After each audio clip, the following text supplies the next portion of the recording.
অসহায় পরিবারগুলোর মুখে হাসি ফোটাতে এবং সামাজিক দায়বদ্ধতা রক্ষায় ফের একবার উজ্জ্বল দৃষ্টান্ত স্থাপন করল Lions club of Silchar central. গতকাল শিলচর নর্মাল স্কুল প্রাঙ্গণে অনুষ্ঠিত হল ক্লাবের অন্যতম 22তম গণবিবাহ উৎসব।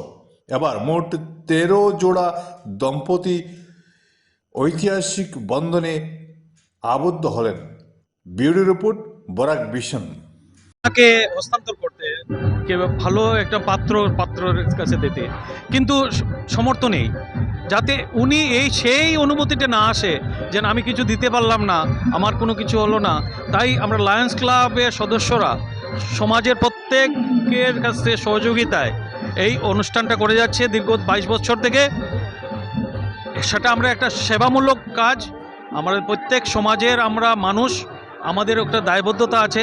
তাই প্রত্যেক লোক, সাংবাদিক বলুন, সবাই সহযোগিতা করে এই অনুষ্ঠানটাকে একটা উৎসবের আকার প্রদান করেছে, যেখানে খাওয়া দাওয়া হয়, গান বাজনা হয়, যাতে একটা সুন্দর একটা মাহৌল তৈরি হয় যে ওই অনুষ্ঠানের, এই বিবাহ অনুষ্ঠানের।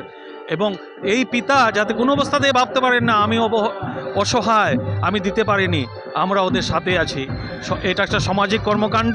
লায়ন্স ক্লাব সবসময় সামাজিক কর্মকাণ্ডে জড়িয়ে থাকে।